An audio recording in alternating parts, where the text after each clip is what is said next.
कराची में जो अव्वल रिगिंग हुआ है, father of all the rigging, उसके हवाले से मैं हमारे जो वहाँ से एक्चुअली मुंतखब हुए हैं सईद अहमद MP है, उनके केस को पेश करके कमीशन के सामने मैं आ रहा हूँ। दो बातें कहने वाली हैं इब्तदाई तौर पे। सबसे पहले ये है कि कराची का पूरा इलेक्शन, पहले कराची में होता था स्ट्रीट क्राइम, अब कराची में हुआ है मुनज़्ज़म क्राइम। पहले कराची में होता था मोबाइल स्नैचिंग, अब कराची में हुआ है रिजल्ट स्नैचिंग। पहले कराची में होता था बत्ताखोरी, अब कराची में हुई है इलेक्शन खोरी। और पहले कराची को लहू लुहान करवाने के लिए गैर मुंतखब लोगों को आगे किया गया। अब जो मुंतखब हुए उन लोगों का रिजल्ट, उसके ऊपर कराची की तारीख की सारे बैंक डकैती, सारा स्ट्रीट क्राइम और सारे जराइम एक तरफ रखें, सब पे भारी जुर्म जो हुआ है, इसको कहते हैं ऑर्गेनाइज्ड क्राइम, इसको कहते हैं सिंडिकेटेड क्राइम। वो है जिसके ज़रिए से कराची के पूरे रिजल्ट हड़प कर लिए गए। अगरचे मैंने आज कोई केस बलूचिस्तान का नहीं किया, लेकिन बलूचिस्तान में शटर डाउन है, बलूचिस्तान में मुकामी जमातें, बलूचिस्तान में असली जमातें, नुमाइंदगी करने वाली जमातें, पाकिस्तान तहरीक इंसाफ समेत और नेशनलिस्ट पार्टीज़, वो सारे के सारे बाहर निकले हुए हैं। वो समझते थे ये इलेक्शन उनके लिए, उनके ज़ख्मों के ऊपर मरहम रखने के लिए आएगा। पता ये चला है कि जल्दी पे तेल डालने के लिए ये इलेक्शन, सारे का सारा वहाँ भी इज्तिमाई डकैती हुई है। पहले गैंग रेप्स के जराइम हुआ करते थे, अब गैंग रिगिंग के जराइम हो रहे हैं। ये पाकिस्तान की खिदमत नहीं है। कल मैंने मुलाकात की इमरान खान से, कैदी नंबर 804 से मैंने मुलाकात की जेल के अंदर, मेरी तफसीली गुफ्तगू हुई। इमरान खान का 3 नुक्तों में मौक़िफ़ है। पहला ये है कि पाकिस्तानी कौम को उसने सलाम पेश किया है जिस जुर्रत के साथ उन्होंने इस बेहुदा और बोसीदा निज़ाम जिसने उनके इलेक्शन पे डकैती डाली है, उसको हैंड्स डाउन गिरा के चारों शाने चित करके शिकस्त दी है। उसमें आपको सलाम भेजा है इमरान खान ने। दूसरी बात उसने ये कही है कि सवाल ही पैदा नहीं होता कि कोई कॉम्प्रोमाइज़ हो, सवाल ही पैदा नहीं होता कि जेल से कोई निकल के बाहर किसी जगह पे जाए, और सवाल ही पैदा नहीं होता कि पाकिस्तान तहरीक इंसाफ की मरकज़ में और 3 सूबों में हुकूमत और कराची का मैंडेट और बलूचिस्तान के लोगों का मैंडेट वो वापस ना मिले। मैंने उनको बलूचिस्तान पे भी ब्रीफ किया कल। और तीसरी और सबसे बड़ी बात यह है कि जब तक इमरान खान रिहा नहीं होंगे, वो मेजॉरिटी पार्टी के लीडर हैं, उसके ऊपर मैं दोहराना चाहता हूँ अपनी बात को कि 2015 में अब्दुल मालिक केस के अंदर, वो केस मैंने किया था एक फरीक की तरफ से, सुप्रीम कोर्ट ऑफ पाकिस्तान ने कहा है कि सदर पाकिस्तान के इख्तियारात हैं, जो सज़ा को मुअत्तल करने के जो इख्तियारात हैं, सज़ा को ख़त्म करने के जो इख्तियारात हैं, और एक और सूरत भी है जो इस केस में मैं बयान नहीं करता, रहने देता हूँ, उन पे देयर इज़ नो फैक्टर, यानी उन पे कोई हथकड़ी नहीं है। वो ना शहबाज शरीफ रोक सकता है, और ना काकड़ रोक सकता है, और ना कोई सेक्रेटरी रोक सकता है, और ना कोई मिनिस्टर रोक सकता है। इसलिए सदर साहब के पास जो टाइम है, वो उन्होंने अपना बहुत अच्छे तरीके से अपना टाइम पूरा कर लिया है। कभी कभी तारीख़ में वक्त आता है कि टीपू सुल्तान का किरदार अदा करना चाहिए। चंद उधार की सांसें तो मिल गई थी बहादुर शाह जफ़र साहब को भी, लेकिन वो मुकाम तारीख़ में उनको नहीं मिला जो टीपू को मिला है। इमरान खान टीपू की चलती फिरती एक मिसाल है आपके सामने, उसको फ़ौरन रिहा किया जाए। जब तक लार्जेस्ट पार्टी का लीडर रिहा होके गवर्नमेंट फॉर्मेशन में, जिस तरह कल उन्होंने जेल के अंदर बैठ के हमारे एक बहुत ज़बरदस्त किस्म के कैंडिडेट को नामजद किया है, अली अमीन गंडापुर को, जो डिज़र्व करते हैं हर एतबार से, फेडरल मिनिस्टर, वो मेरे साथ कैबिनेट में मौजूद थे, मैंने काम किया हुआ है, रिलेंटलेस वर्कर है। ऐसे ही आदमी की ज़रूरत थी जो सीधा सीधा हो, वर्कर आदमी हो, खड़ा होने वाला हो, और इमरान खान का सही मानों में वो बबर शेर सिपाही है। मैं जो दूसरी बात कहना चाहता हूँ वो ये है कि इस वक्त जो गवर्नमेंट फॉर्मेशन हो रही है लोटाबाजी के ज़रिए से, जो लोग गए हैं, मैं उनको बताना चाहता हूँ कि आइन के आर्टिकल 63 की रूह से वो नाअहल हो जाएंगे। अब ये वो वाला ज़माना नहीं है कि पाकिस्तान तहरीक इंसाफ का जो आदमी जाएगा, ख़रीदा जाएगा और गवर्नमेंट में बैठा रहेगा, इसलिए कि सब की वीडियोज़ हमारे पास हैं, इसलिए कि सब के एफिडेविट हमारे पास हैं, इसलिए कि सब के बयानात आपके पास हैं मीडिया के ऊपर। ये सफिशेंट मटीरियल है।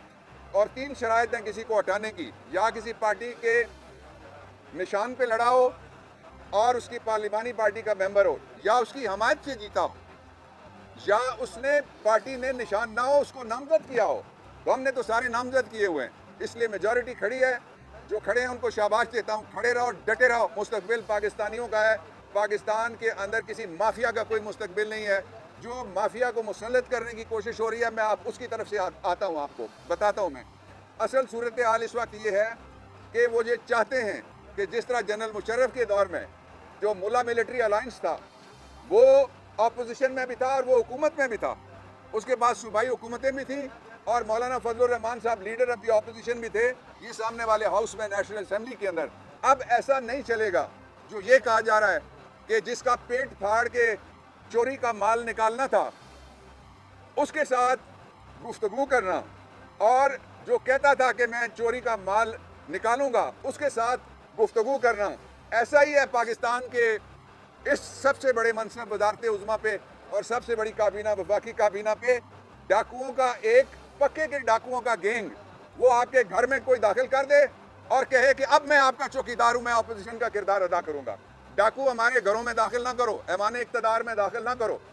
जिनको आपने कहा हुआ है कि ये सारे नाकाम हैं, ये बेमुराम हैं और ये बेअंजाम लोग हैं और ये सिर्फ और सिर्फ अपने पैसों के लिए यहाँ आए हुए हैं, सारी तकरीरें आपके रिकॉर्ड के ऊपर हैं। इसलिए ये जो PDM 2 का ड्रामा है, ये सीरियल 2 भी सीरियल 1 की तरह से फेल होगा, और इसका वाहिद नतीजा ये निकलेगा कि इस्तेकाम लाने के लिए जो तरीका अपना रहे हैं पाकिस्तान में, उसकी कामयाबी का रेशो वही है जो जनरल इलेक्शन में इस्तेकाम पार्टी जो बनाई गई थी उसकी कामयाबी का रेशो है, और एंड में जाके उसका अंजाम वही होगा।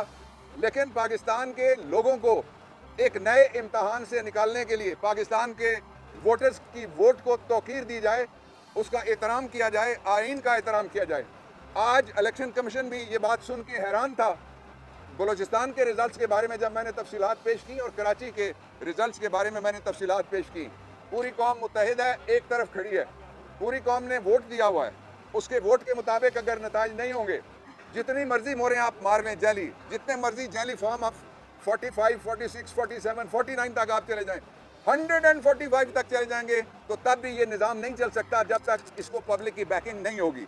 इसलिए कि ये वो निज़ाम है जिसको वोटिंग में पब्लिक ने मुस्तरद किया, और ये वो निज़ाम है जिसको, यार मैं चिटों वाला नहीं हूँ, वो दूसरी तरफ है, पटवारियों का है चिटों वाला, तो जो जिसको पब्लिक ने मुस्तरद किया और उसके साथ ही उसको इंटरनेशनल कम्युनिटी ने मुस्तरद किया। अमेरिका की गवर्नमेंट ने मुस्तरद किया, बरतानिया की गवर्नमेंट ने उसको मुस्तरद किया, डोंट डिस्टर्ब, उसको मुस्तरद किया, कनाडा की गवर्नमेंट ने उसको मुस्तरद किया, ऑस्ट्रेलिया की गवर्नमेंट ने उसको मुस्तरद किया, यूरोपियन यूनियन ने।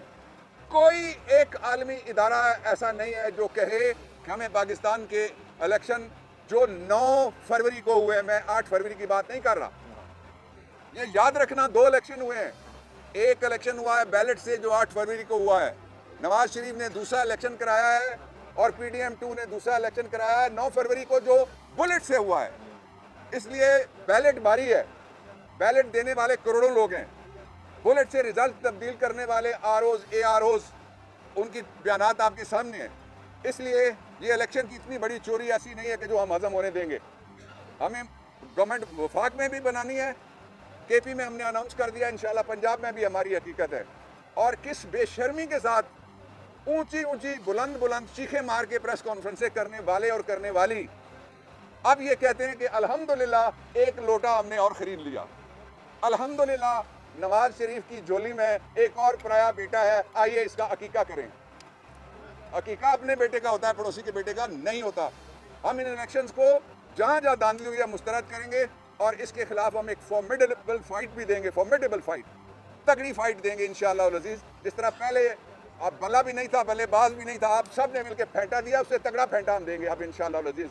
हम इनको पार्लिमानी मैदान में, मैं ये बात कहना चाहता हूँ आखिर में कि इलेक्शन कमीशन अपना काम नहीं कर रहा जिस तरह से लोगों की तवक्को है। लोग इलेक्शन कमीशन की तरफ देख रहे हैं और ये कहते हैं कि जनाब समीउल्लाह से कलीमुल्लाह, कि आपको RO ने आपके साथ ज्यादती किया, फिर आप RO के पास चले जाएं।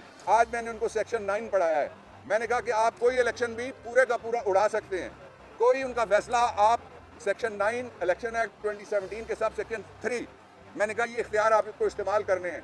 और ये इख्तियार 60 दिन के अंदर अगर इसका नोटिफिकेशन भी हो जाए, मैं पाकिस्तान के उम्मीदवार जो है उनको बताना चाहता हूँ, अगर किसी का नोटिफिकेशन भी हो जाए तो 60 दिन के अंदर इलेक्शन एक्ट 2017 की तरमीम के मुताबिक उसकी सीट उड़ेगी इंशाअल्लाह अज़ीज़। मुस्तकबिल पाकिस्तान में आपका है, किसी माफिया का मुस्तकबिल नहीं है जो सिर्फ कमाई करने के लिए आता है और फिर लुटो दे फुटो की पॉलिसी के मुताबिक चला जाता है। इनसे कौम ने हिसाब ले लिया है, कौम का फैसला माना जाए।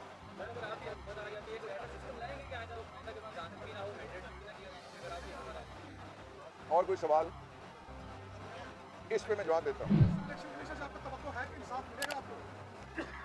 हमें सिर्फ आपने मुझे यही पूछा था कि आप इलेक्शन कमीशन की तरफ देख रहे हैं, मैंने कहा हम आपकी तरफ देख रहे हैं। शुक्रिया पूरी कौम का, आप सब ने हमें मायूस नहीं किया। आप इकट्ठे रहिए, कोई भी कुछ नहीं कर सकता।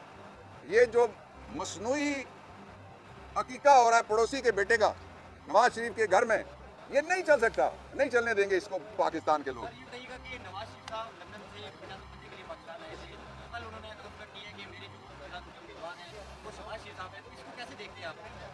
इन्ना दुआ दे एतबार कोई नहीं। इसने पंजाब हाउस किया सी, शहबाज शरीफ है और उसने उठ के वो रंगीले वाला पोस्ट भी बनाया था, ये मुकर गया था, अगले दिन अब्बासी निकला उसमें से। अब भी कोई पता नहीं है, लेकिन एक बात मैंने आपको शुरू दिन से मैं कहता आ रहा हूं कि नवाज शरीफ वज़ीर-ए-आज़म नहीं बन सकता। पूरा पिंड ना होवे इसके बावजूद भी एने नहीं बढ़ना कुछ भी। देखें, पंजाब की तारीख में पहले भी एक माई जंदा आई है,